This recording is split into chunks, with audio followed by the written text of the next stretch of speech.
자, 이번 시간에 이제 실전 모의고사, 자, 사회 여러분들과 함께 좀 풀어보도록 하겠습니다.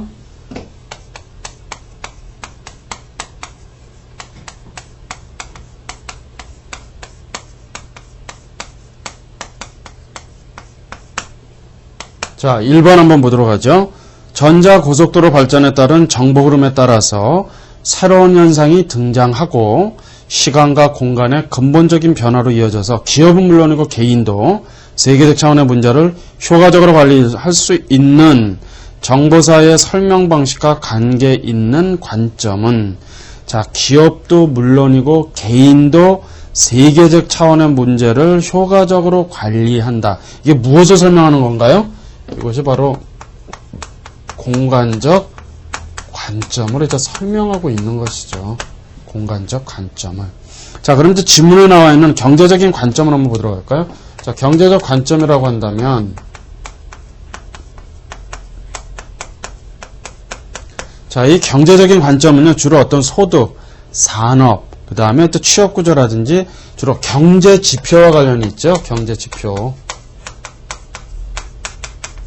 지표와 상당히 많은 관련이 있다. 그래서 정보의 상품을 생산하고 처리하고 저장하고 뭐 분배하는, 자, 그런 부분이 바로 경제적 관점이고, 그 다음에 이제 직업적 관점은요.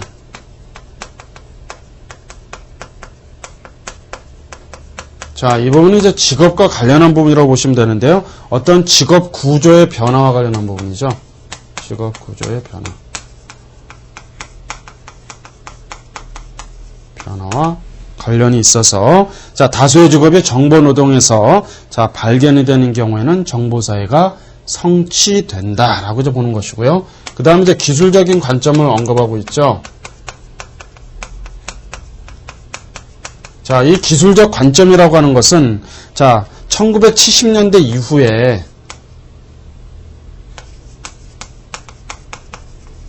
70년대 이후에 주로 기술 혁신에 기초해 있죠. 기술 혁신에 기초하면서 계속 기술을 확보하고 증가하는 데 집중을 한 것이죠. 그래서 정보나 생산 기술이 어떤 생산과 유통에 초점을 맞추고 있죠. 정보 및 생산 기술에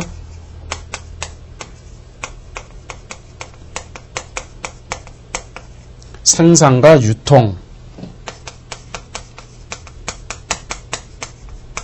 이런 데 초점을 맞추고 있는 것이다. 그렇게 좀 보실 수가 있겠습니다. 자, 다음 이제 2번 한번 보죠. 자, 정보사회의 구조적 특징을 설명하고 있는 것으로 옳지 않은 것은,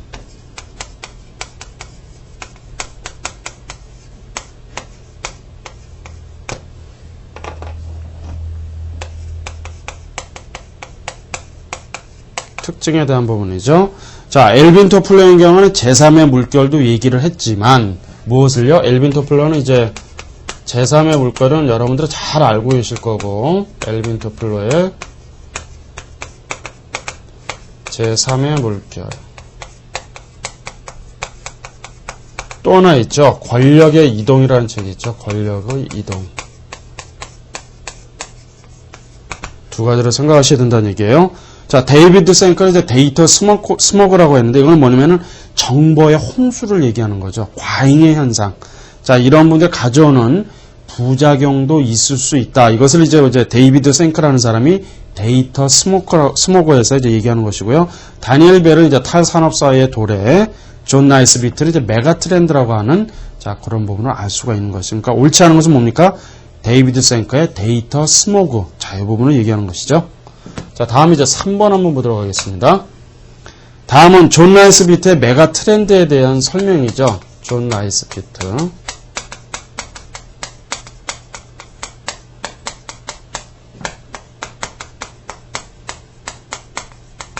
메가 트렌드에 대한 설명으로 옳지 않은 것은 이렇게 묻고 있죠. 자, 산업사회에서 정보사회로 이행한다. 인위적 기술사회에서 고도 기술사회로 변천한다. 국가경제체제에서 어디로? 세계경제체제로 변화한다. 지방분권체제에서 중앙집권체제로. 자, 이 부분 틀렸죠. 어떤 부분입니까? 지방분권체제에서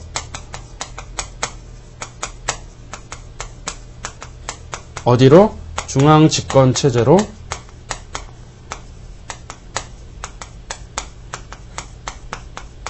아니죠. 어떻게 됩니까? 지방이 아니라 어디에서? 중앙에서 어디로? 지방으로. 요것이 이제 맞는 표현이라는 얘기죠. 그러니까 요거를 이제 바꿔놓은 것이죠. 그러니까 중앙분권체제에서 어디로? 지방분권체제로. 이 외에도 몇 가지 좀 더 있죠. 여러분 이거 잘 정리하셔야 되겠죠. 자, 단기적 정책. 단기적인 정책 사회에서 어디로? 장기적 비전 정책. 장기적인 비전의 정책을 수행사회 하는 그런 사회로 바뀌게 된다. 그 다음에 자, 양자택일하는 사회에서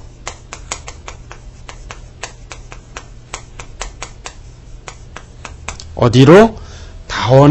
다원 선택의 사회로.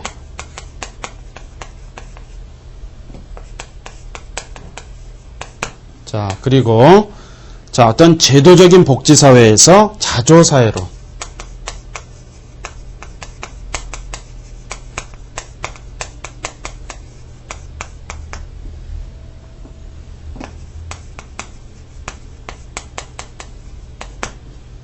자, 그리고 자, 대의민주주의에서 참여민주주의로.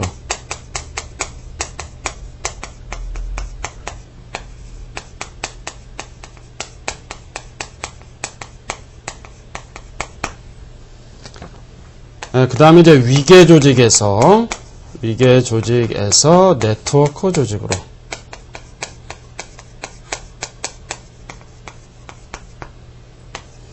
그리고 북중심에서 남중심으로.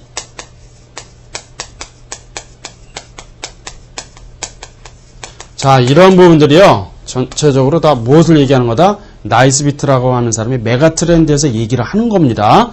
자, 그러니까 이런 부분도 출제될 확률이 좀 높을 수 있겠죠. 그렇게 정리를 하시면 되겠고요. 자, 다음 문제 한번 보겠습니다. 4번. 다음 중 정보사회 가치관의 변화 양상으로 올바른 것은? 정보사회 가치관의 변화.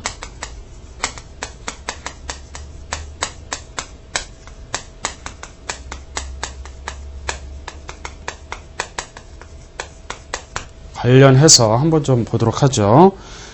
자, 여기서 이제 올바른 것은 뭡니까? 자, 가치관이라고 하는 것은 전통주의에서 대인주의로, 그 다음에 주체성을 지향한다. 이 부분도 한번 보죠. 먼저 자, 가치관이죠. 자, 이거를 이제 네 가지로 나뉘어지는 것인데요. 자, 전통주의에서, 그 다음에 대인주의, 마지막으로, 자, 주체성을 지향한다. 주체성. 자, 그 다음에 두 번째 한번 보시게 되면, 자, 여기서 이제 인간상에 대해서 나오죠. 인간상.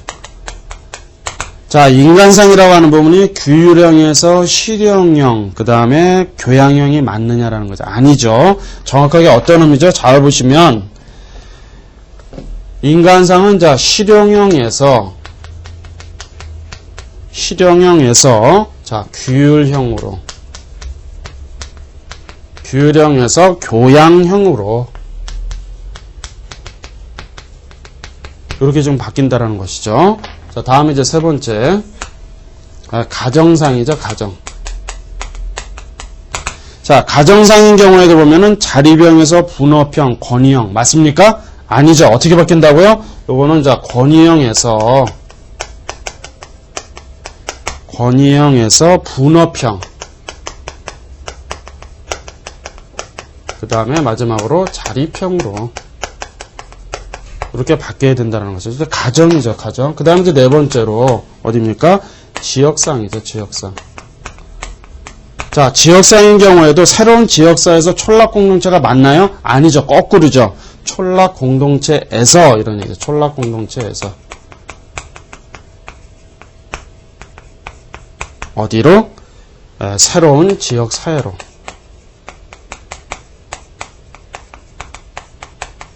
자, 그래서 정보사회 가치관의 변화는 요 네 가지다. 여러분들 꼭 정리를 좀 잘 해주시기 바라고요. 자, 그 다음 5번 한번 볼까요? 자, 탈포드주의에서 강조되는 특성 중 하나는 유연성으로 유연적 축적체제가 이전 체제와 다른 측면을 설명하는 것과 거리가 먼 것. 이거 세 가지를 생각하시면 돼요. 뭐죠? 노동자, 생산, 소비 유연성이죠. 뭐라고요? 노동자, 생산, 소비의 유연성. 요 세 가지를 꼭 기억을 하셔야 된다는 얘기예요. 노동자, 생산, 소비와 관련한 유연성이다. 이렇게 보시면 되겠죠.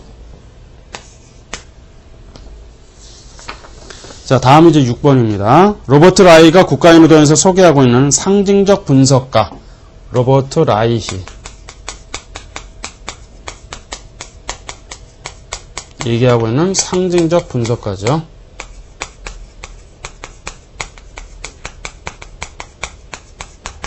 한번 보도록 하겠습니다. 설명으로 옳지 않은 것은 기업통신망을 유지 발전시키는 사람들이다. 21세기 성공을 위해서 필수적인 지적 자본을 보유하고 있는 사람들이다. 은행, 법률, 공학, 컴퓨터, 회계 등 문제 중개사. 자, 이 단어를 잘 보셔야 돼요. 문제의 중개사냐, 중개사가 맞느냐라는 것이죠. 뭐라고요? 문제 중개사가 아니라 뭐예요? 문제 식별가입니다. 문제 식별가. 이것이 맞는 표현이죠. 이것은 중개사가 아니죠. 그래서 문제를 식별하고 문제를 해결하고 전략구상가다.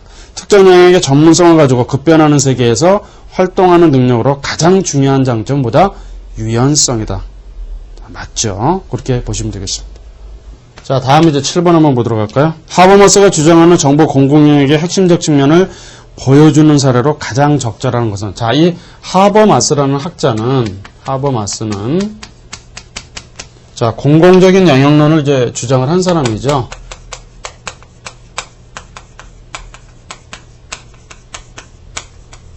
주장하는 이제 대표적인 학자였죠. 자, 이 중에서도 이제 정보의 공공 영역에 대해서 이제 얘기를 하는 것이죠. 자, 이 중에서도 가장 핵심은 과연 뭘까요? 가장 핵심은 과연 뭐냐 이제 묻는 것이죠. 자, 공공도서관의 자료, 의회의 의사록. 자, 의회의 의사록입니다. 의회 의사록. 그래서 하버마스는 정보의 공공 영역론에서 가장 핵심적인 측면은 뭐다라고 주장을 했는가? 의회 의사록. 자, 이런 분들의 가장 핵심적인 부분이다라고 주장했습니다. 뭐 각종 통계기관의 통계정보라든지 박물관의 미술관, 유물작품. 자, 이런 부분들이 있죠. 그 중에서도 가장 핵심적인 것은 의회의 의사록. 이렇게 보시면 되겠습니다. 자, 다음은 이제 8번 한번 볼까요? 자, 케이블 TV와 전기 TV에 대한 설명으로 옳지 않은 것은 지금 뭘 얘기하고 있습니까? 케이블 TV. 그 다음에 반대되는 정규 TV라는 이제 지상파 방송을 얘기하는 거죠. 지상파 방송을 얘기하는 것이죠.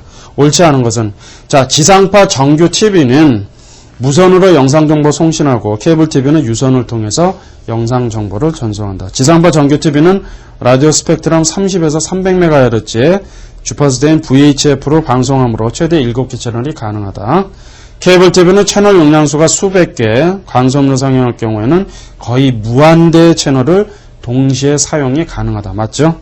지상파 정규 TV와 케이블 TV는 모두 쌍방향이다. 자, 잘 보십시오. 케이블이나 두 개가 공히 어떻다는 얘기예요? 쌍방향이다. 쌍방향의 어떤 커뮤니케이션이 가능하다? 가능합니까? 쌍방향인가요? 아니죠. 쌍방향이 아니죠. 쌍방향이 아니고 단방향 또는 일방향이라고도 하죠. 지상파 방송이든 케이블 TV 방송이든, 자, 공급자가 어떻게 합니까? 소비자로 하여금 일방적으로 보내주는 것이죠. 그래서 그걸 일방향 또는 단방향이죠. 그러니까 일방향과 단방향의 커뮤니케이션이 가능하다라고 하면 맞죠. 그러나 쌍방향은 아니다라는 것이죠. 자, 그 다음 이제 9번 한번 보죠. 위성방송의 매체적 특성에 대한 설명으로 올바르지 않은 것은, 자, 위성방송과 관련한 부분이죠. 특성에 대해서 묻고 있죠. 디지털 압축 기술이 발달해서 위성방송의 전송 방식이 디지털 방식으로 전환에 대해서 수백 배에 이르는 채널 제공이 가능하다. 전국을 하나로 커버할 수 있을 정도로 가시청, 자, 가시청입니다. 범위가 넓어서 지상의 영향을 받지 않은 광대역성이다. 그러니까 뭐 산간이라든지 도서지역이라든지, 자, 그런 부분도 이제는 난시청 지역이 해소가 될 수가 있겠죠. 신호 전달의 전송거리에 영향을 받지 않고 디지털 채널화로 위성 중계기의 효용성을 제고해서 중계 비용이 저렴하고 난시청, 조금 전에 말씀드린 것처럼 뭐 상간 또는 뭐 도서 벽지 이런 경우도 난시청이 해소가 되겠죠. 자, 방송 전파가 해당 국가 영향력이 가능하기 때문에 우리나라는 통일 방송에 유리하다. 어떻게 좀 맞는 부분도 있긴 합니다만 엄밀한 의미는 뭐예요? 뭡니까? 위성 방송이라고 하는 것 자체는 어떠한 의미가 있습니까? 방송 전파가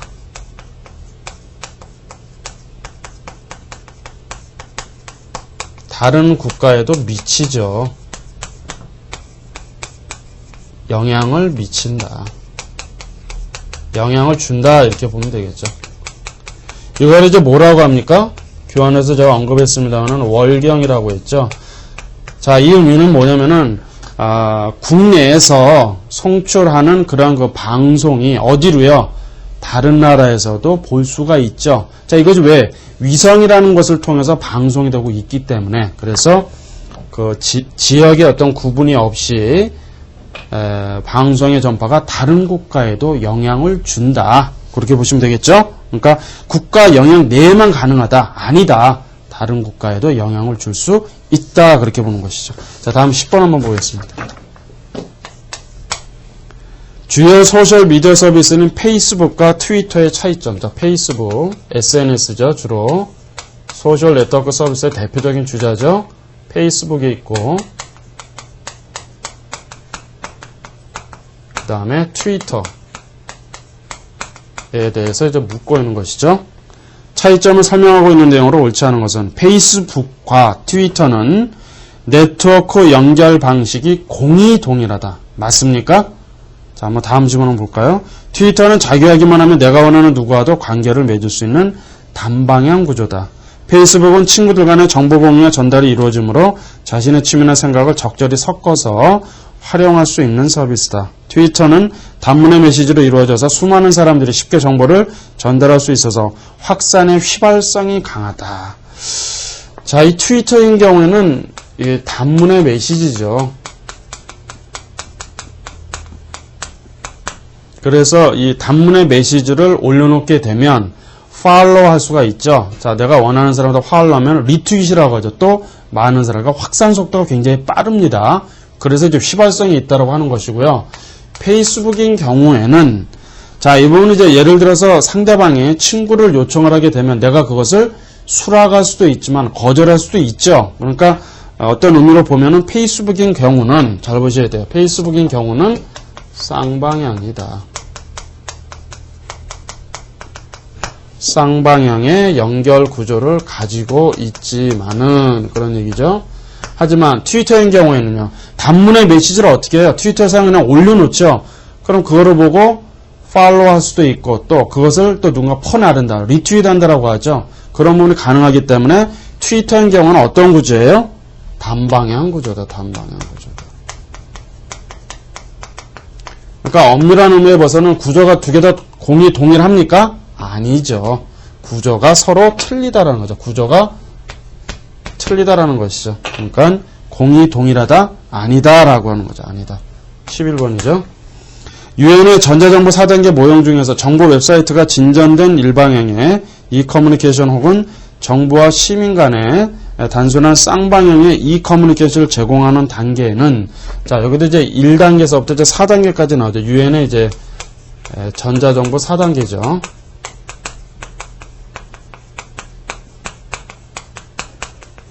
대해서 언급하고 있는 것이죠. 자, 제1단계, 제2단계, 제3단계, 그 다음에 제4단계 이렇게 좀 보는 것이죠. 총 4단계로 나눠볼 수가 있다. 그래서 이제 1단계인 경우가 정보 서비스를 착수하는 경우죠. 착수란다면은 정보의 웹사이트를 공공정책이라든지 거버넌스라든지 법률, 규제, 정보 서비스, 자, 관련된 그런 정보를 제공하는 단계고요. 여기서 지금 어떤 쌍방향의 이런 부분이 있는데, 무슨 단계입니까? 발전된 정보 서비스 단계죠. 이것이 이제 발전된 정보 서비스 단계.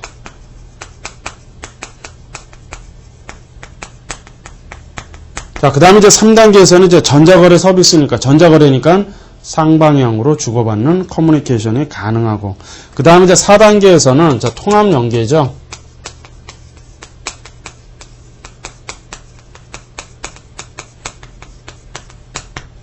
자, 3단계에서는 이제 전자거래 서비스죠. 자, 이 통합연계 서비스에서는 정부하고 시민들하고 소통을 하기 시작하죠. 그래서 정보 활동에 누가 이제는 시민이 적극적으로 막 참여하면서 활동이 가능한 것이 바로 4단계인 통합연계 서비스죠. 그러니까 여기서 질문을 묻고자 하는 건 뭐였어요? 2단계인 발전된 정보 서비스를 말한다. 일방향의, 단순한 어떤 쌍방향의 이 커뮤니케이션이 가능한 경우를 발전된 정보 서비스라고 한다. 서비스라고 한다. 이렇게 좀 보시면 되겠죠? 1단계는 이제 정보 서비스의 착수.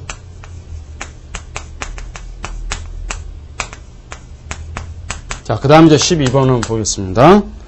자, 우리나라 전자정보 추진 과정에서 정보화 촉진법을 제정해서 종합적이고 체계적인 전자정보 추진 기반을 마련하였던 시기로 정부가 공공재원을 투입해서 초고속의 정보통신망을 구축해서 정보화 시대의 인프라를 조정한 시기는 뭐냐? 이 시기가요, 전자정부의 기반 조성기입니다. 기반 조성기. 자, 그럼 요거와 관련해서도, 우리나라 이제 전자정보 추진 과정이죠.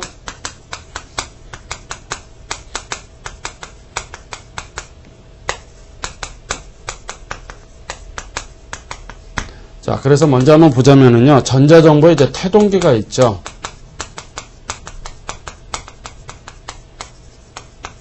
자, 전자정보가 이제 태동이 된 시대에는 국가기관이 이제 전상망을 이제 추진했습니다. 국가기관. 전상망을 이제 추진했던 시기죠. 자, 이 시기는, 80년대 후반부터 해서, 자, 90년대 중반까지였습니다. 90년대.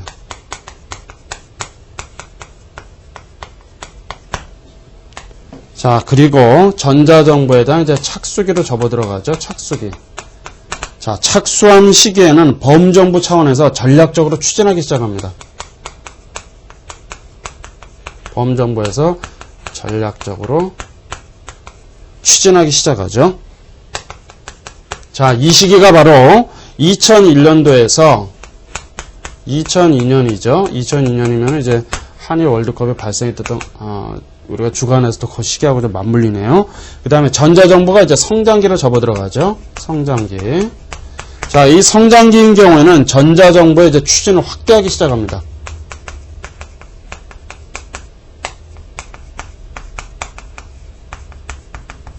자, 그래서 이 시기는 2003년도에서 몇 년? 2007년도까지 라는 거죠. 7년도까지 해서 성장기를 맞이하게 된다. 그래서 우리나라의 전자정보 추진 과정은 이렇게 태동을 해서 착수를 하고 성장하는 그런 과정. 자, 여러분들이 정리 잘 하셔야 되겠죠. 13번 보겠습니다.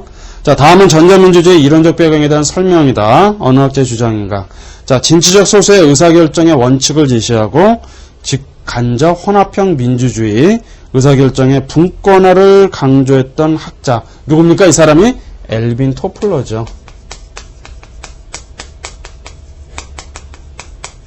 자, 그래서 이제 엘빈 토플러는 제3의 물결, 그 다음에 이제 권력의 이동, 자, 이런 거 관련한 주장, 그런 부분들이 이제 출제가 좀 잘 되는 부분이니까요. 여러분들 정리를 좀 잘 해주셔야 되겠습니다.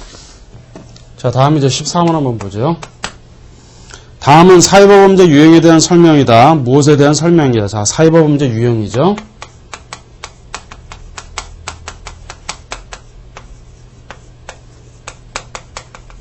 유형에 대한 설명으로 해서 한 것이죠. 자, 비해킹적 방법을 통해서 사이버 공간에 직접 침해를 야기해서 사회적 가치를 훼손한다. 자, 비해킹적 방법.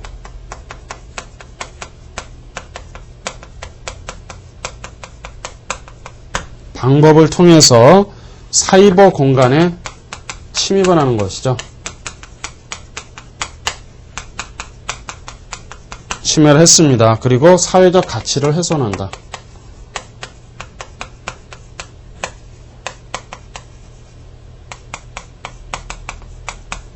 어떤 경우가 있을 수 있을까요? 자, 지문에서 이런 경우 바로 이제 정보 시스템을 파괴하는 경우죠. 정보 시스템 파괴.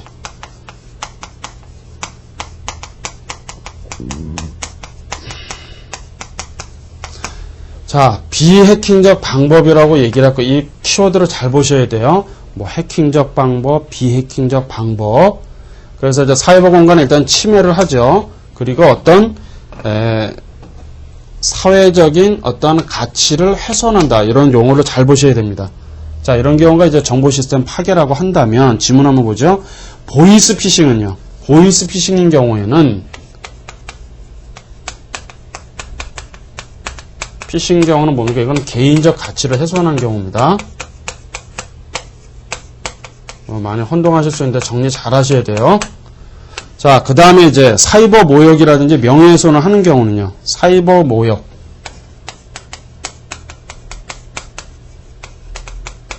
그 다음에 명예훼손. 자, 이런 경우는 이제 사이버 공간에서 개인적인 가치를 훼손하는 경우이죠. 사이버 공간이죠. 이건. 개인적 가치 훼손.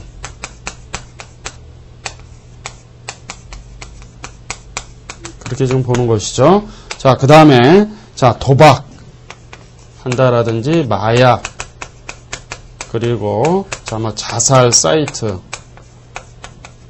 문제가 많죠. 자, 이런 경우는 바로 전통적인 범죄 수단을 활용하는 것인데, 사회적 가치를 훼손한 것이죠. 이런 건. 사회적 가치를 훼손한다.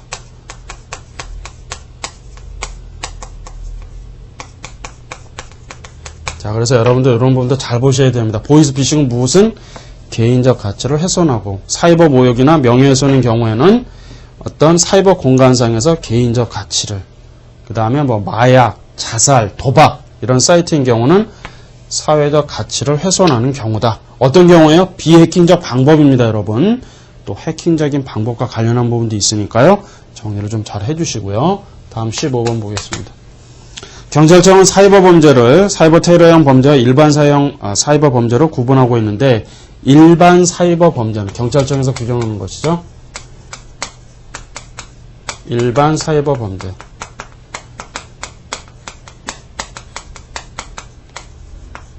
물어보고 있는 것이죠. 자, 사이버 성폭력이 있고요. 사이버 스토킹, 그 다음에 개인정보 침해 맞습니다. 그러나 사용자 도용, 이건 아니다라는 사용자 도용. 그럼 또 뭐가 하나 있나요? 일반 사이버 범죄는 우리가 한번 보자면 사이버 성폭력, 그 다음에 사이버 스토킹, 일반 범죄죠. 일반 사이버 범죄. 그 다음에 개인정보 침해. 하나는 바로 불법 복제입니다. 이거 굉장히 문제가 많죠. 불법 복제하는 경우. 그래서 여기서는 사용자 도용이 아니라 뭐예요? 불법 복제가 나와야 되는 부분이죠. 그러니까 일반 사이버 범죄가 아닌 것은 사용자 도용. 그렇게 보시면 되겠습니다. 다음 이제 16번 보죠. 길버트 아라비디언의 해커 등급 중에서 시스템의 취약점을 알고 해킹 코드를 만들어내는 실력을 갖추었는데 해킹의 흔적을 남겨서 추적을 당한다. 이런 경우는 뭐라고 합니까? 세미 엘리트라고 합니다. 세미 엘리트. 자, 그럼 여기서 이제 해커의 종류를 이제 얘기하는 것이죠. 길버트 아라비디언은요, 이 해커의 등급도 이제 했었죠. 그래서 최고 등급을 엘리트라고 합니다. 엘리트. 자, 이 엘리트 등급인 경우에는요, 최고 수준의 해커예요. 최고 수준. 이 사람들은요, 흔적을 안 남깁니다. 흔적을. 흔적 남기지 않죠. 최고 수준이다. 그 다음에 이제 디벨로프 키드라고 있죠. 디벨로프.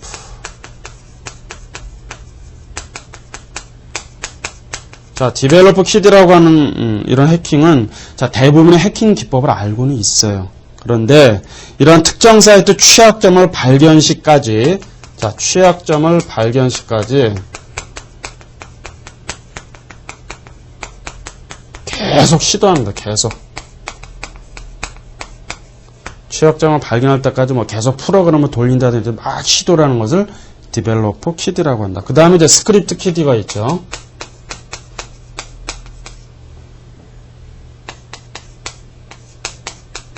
자, 이 스크립트 키드는 운영체제에 대한 지식이나 기술이 없습니다. OS 프로그램이죠. 운영체제에 대한 지식이나 기술은 없다. 부족해요. 많이 부족합니다. 많이 부족. 자, 그래서 디도스를 공격하는 어떤 해킹 툴을 사용합니다. 해킹 툴을.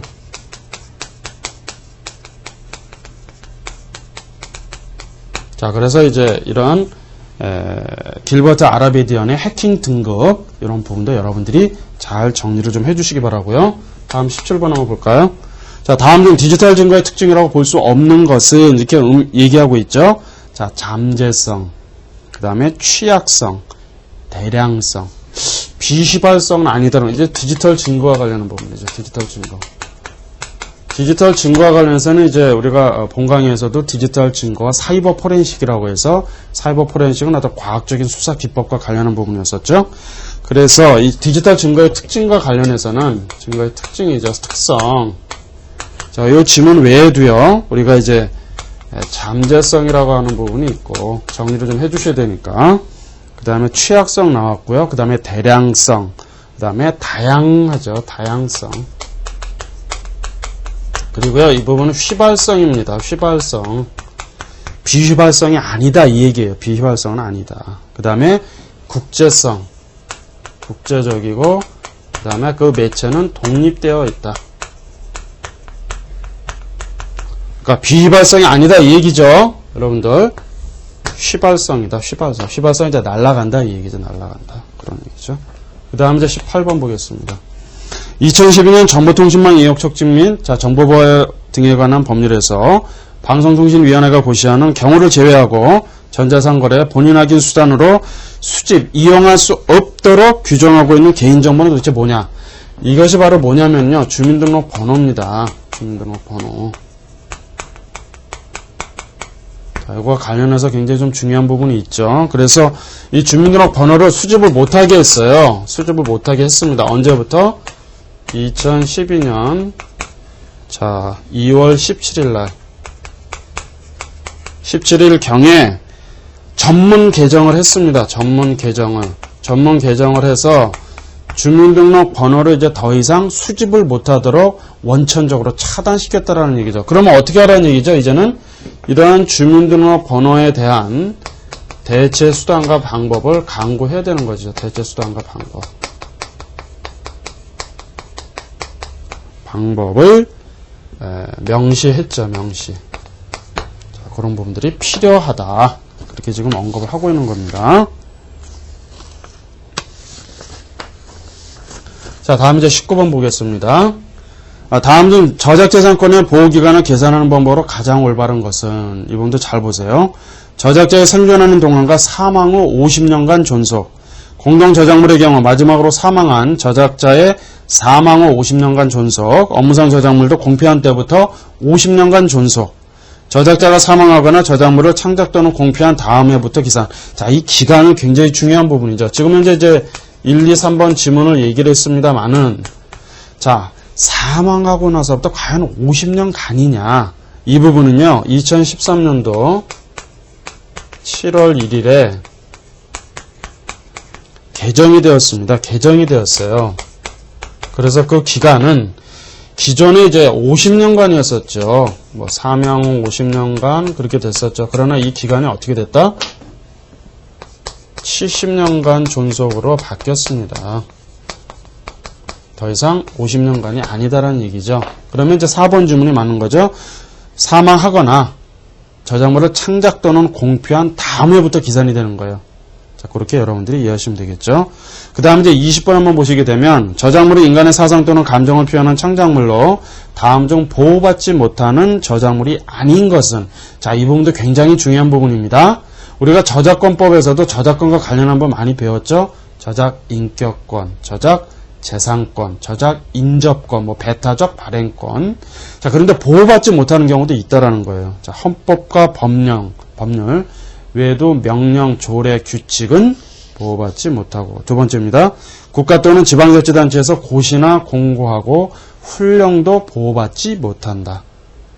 자, 법원의 판결, 결정, 명령 이런 부분도 보호받지 못하다. 하지만 교과서 내용은요.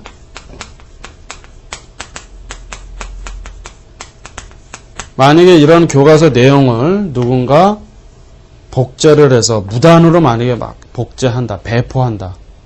이런 경우는요, 그것이 바로 표절이죠, 표절. 안 되죠. 저작권법 위반이죠, 바로. 그런 부분은 안 된다라고 하는.